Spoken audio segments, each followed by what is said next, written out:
Hi guys, welcome to today's painting. This is Paint with Lovejoy. Thanks so much for joining me today.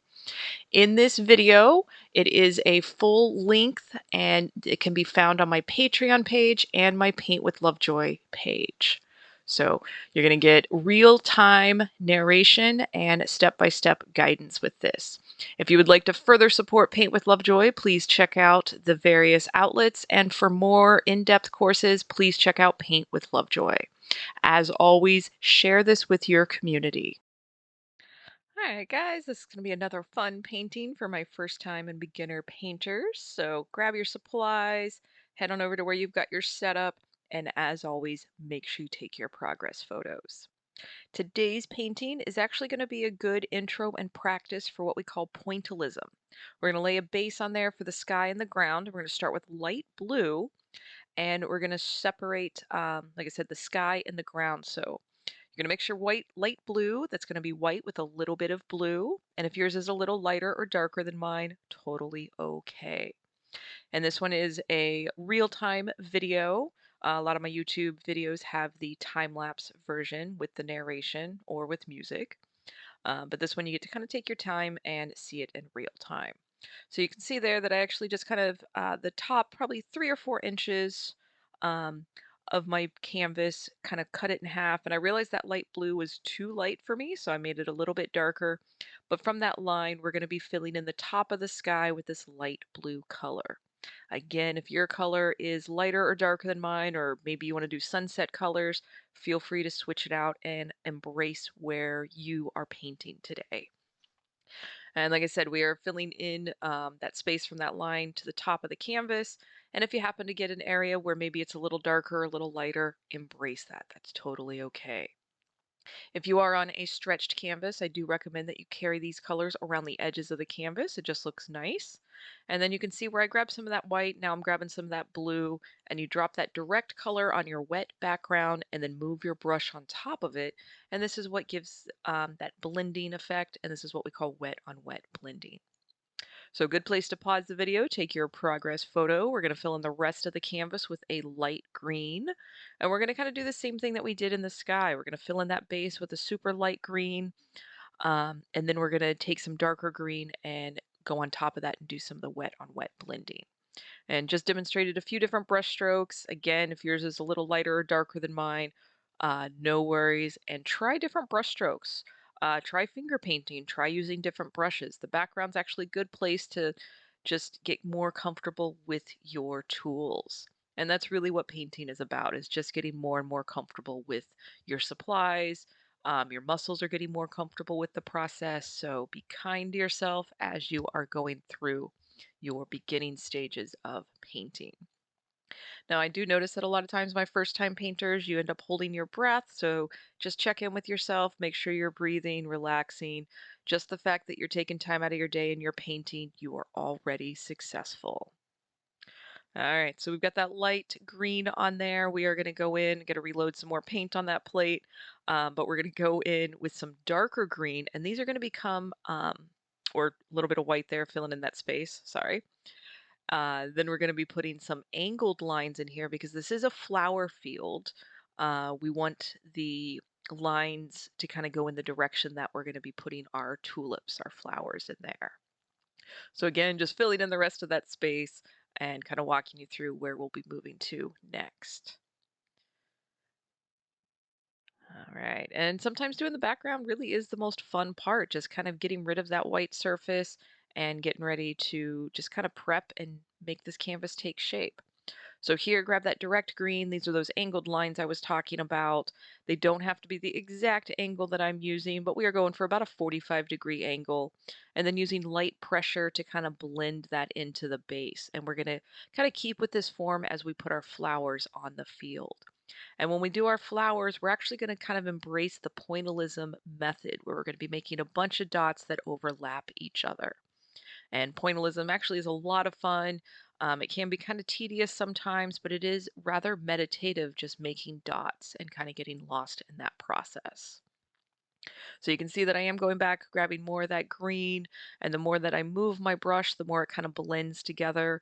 So again, just kind of get comfortable with that. This is called wet on wet blending. You guys are doing great. And I've been quite happy with the progress of my online school and my YouTube channel. So thanks for all your support. All right, so before we do the flowers, we're actually going to put some blue and green. We're just mixing it. I'm just going basically for a darker green, so that blue and green's pretty nice. And again, we are doing the dots, but we're imagining that these are trees on the horizon line, way off into the distance. And I am using that middle flat brush and literally just making little dots that overlap each other um, and filling up the space. If you want more foliage on your horizon line than I put on here, by all means, go right ahead and do that.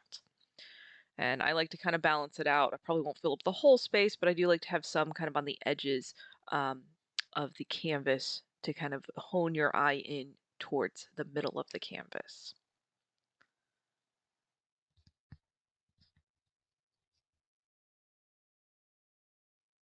All right, so a good place to pause that video, take your progress photo. We're going to stick with that middle flat brush, but we're going to start putting the base layers of our flowers on there. And we're going to start with light pink, so that's starting with the white, adding a tiny amount of red to get to our shade of pink. And then a lot of times when I teach my classes, especially when it's flowers, instead of trying to think that we're painting flowers or painting tulips or something specific, I go, you're painting a blob. And everybody can paint a blob. So just think of these as little dots, little blobs that you're overlapping. Um, and we're going to be filling up the space. So we're going to build on this skill quite a bit through today's painting. If you want to try different brushes for this, go right ahead. If you want to try Q-tips, sometimes that's kind of fun, or an eraser or the back end of something.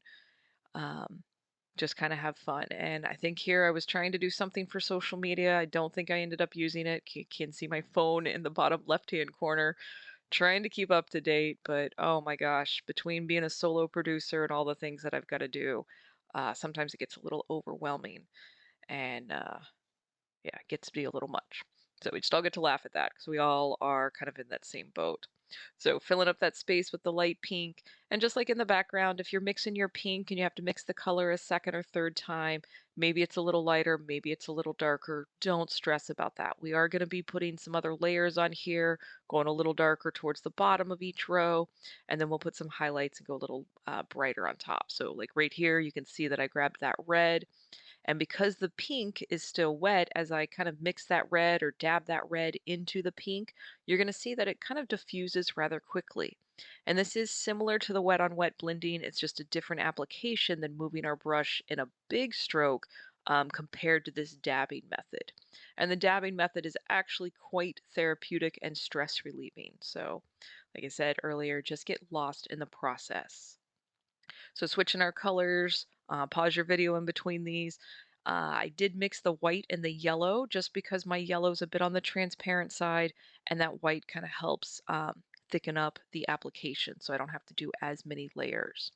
And depending on what type of paint that you may be using at home, you do have to kind of adjust your process based on the tools that you have. So if you have really fast drying paint or really thin paint, if you have fast drying paint, you may have to work in smaller sections.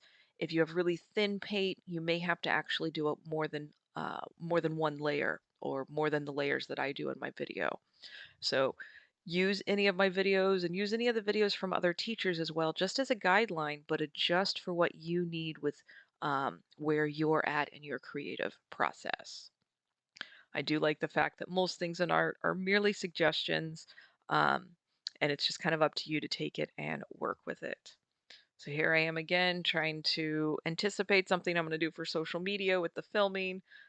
When I was doing this, I did not realize that my phone was going to be in frame, and it was actually too much for me to edit it out. So you guys get to just kind of see a little bit more into my process. And like I said earlier, I really do enjoy making these videos and seeing the feedback and just seeing the smiles that you guys have when you do create your artwork and send me the pictures.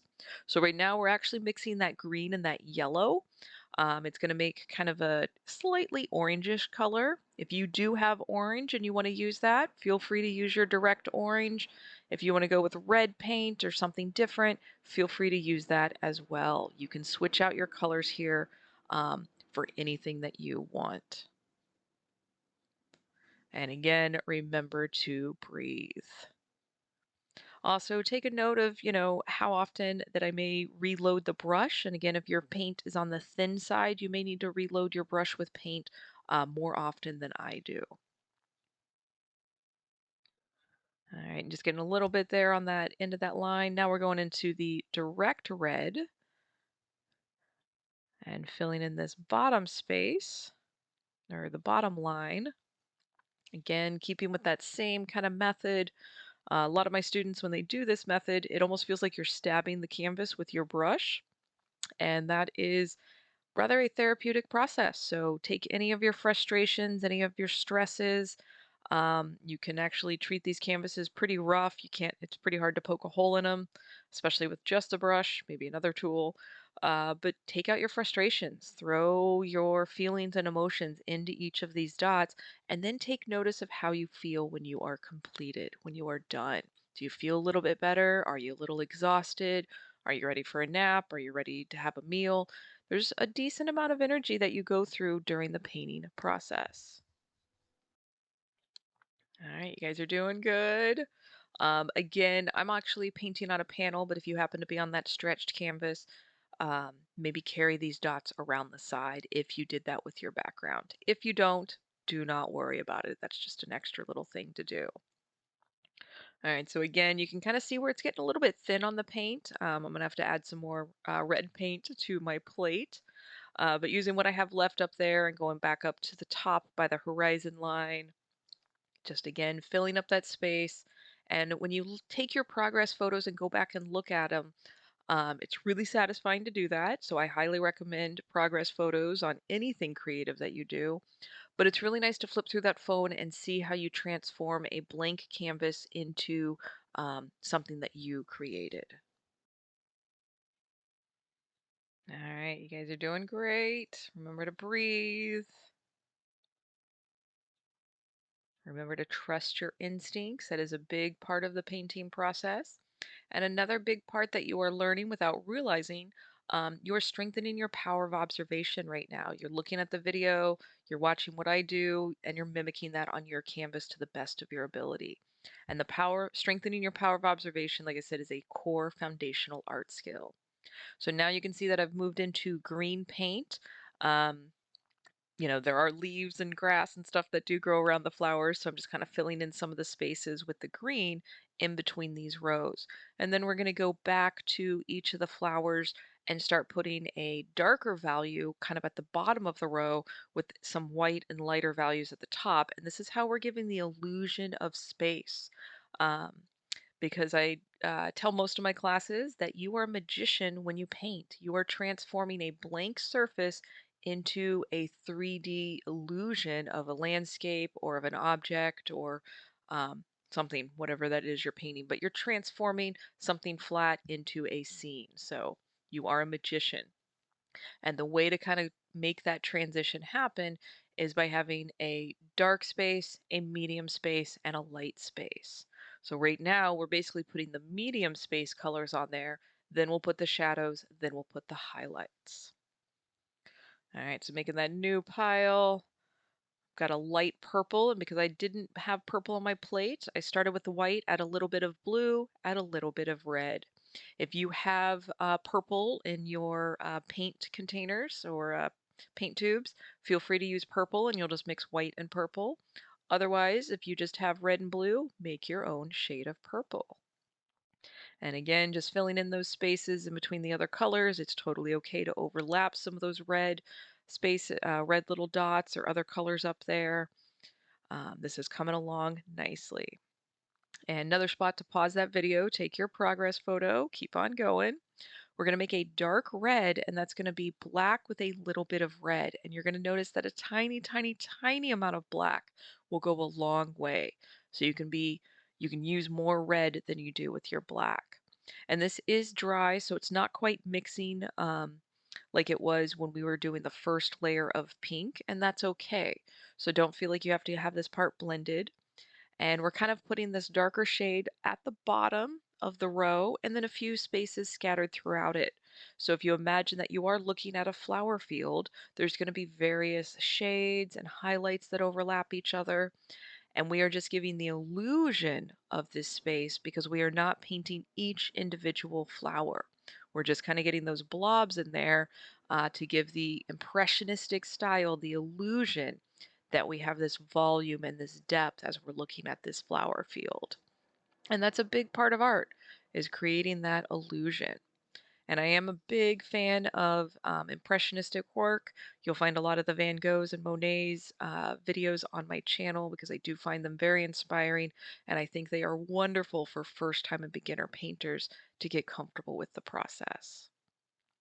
So now we're going to move into the yellow, and again, a tiny, tiny, tiny, tiny amount of black will go really far with the yellow, and we don't want to go super dark on this one. It's going to look kind of weird if you go way too dark. So if you need to, like I did right here, I made a second pile. If your first pile is a way too dark, kind of dirty, blackish yellow, um, you don't want to use that. You do want to keep it kind of more subtle for the yellow, just because it can get to look a little more dirty as you mix colors in with it. Again, if you go too dark, just make a new pile and start over with your paint mixing. And it is okay, like you noticed here, that I put a few dots on my canvas and then realized, oh, it is actually a little too dark, so I added more yellow. Um, so that is a big part of painting as well. You may apply a color to your canvas and it looks entirely different than it was the mixture on your plate. So it is okay to adjust. So if you apply something to your canvas and realize you need to go lighter or darker, go ahead and adjust that. That is your instincts pushing you in the right direction.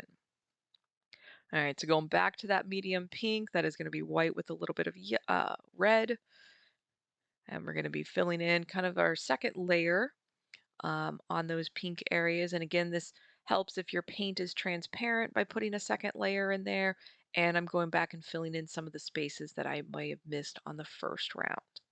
And as we continue through this painting, I do want you to get out of your chair, look at your painting from a distance of 5 to 10 feet away. Do you realize, maybe I need a little darker area here, maybe I need a little lighter here? Trust that, and then go back and add to your painting. All right, so we're getting that dark in there. I did add a touch of black into that pink mixture, but just like the yellow, I didn't go too dark. I liked a bit more of the contrast for the red because it is in the foreground. And then we're going to clean that brush. We're going to use white paint, and we're going to put a few little sparing places of highlights on there. And if you need to, you can make a super, super, super light pink, or you can use the direct white. And that's actually what I realized. I put that on there and it was almost the same shade, and then had to go a little bit lighter and using almost that direct white. And this can just be kind of sparing. And a lot of times I do recommend that you kind of sit away from your canvas, keep your arms straight, so that way you're not just 2 feet in front of your canvas, you're a little further, and then place these little white highlights kind of on the top. And we're going to do the same thing with the red down here. And then we're going to do the same thing with the yellow. So again, you're learning about your dark shadow value, and that was when we mixed the black with the paint, our mid-tone, which was kind of more of the direct color, and then our highlight is when we mixed it with the white. So you're learning a lot each time that you paint, and what you learn in today's painting, you will take into your next painting, and then your next painting, and so on. So painting's not about being perfect, but it's about improving your skills and just getting a little bit better each time. So now moving into that yellow, doing the same thing, fill in some spaces, and then we're going to move into just that direct white for that highlight. And you guys got a very good intro to pointillism, which is dots, overlapping dots to create an image, as well as a slight impressionistic feel with the application that we did. So again, great for first-time painters. So now grabbing that white, just putting it on there in random spots, kind of towards the tops of the row. And again, look at your painting from a distance, admire your handiwork, and don't wait too long to do your next painting. I'm really, really proud of you guys for taking time out of your day and getting creative. Keep up the awesome work. Until next time, cheers.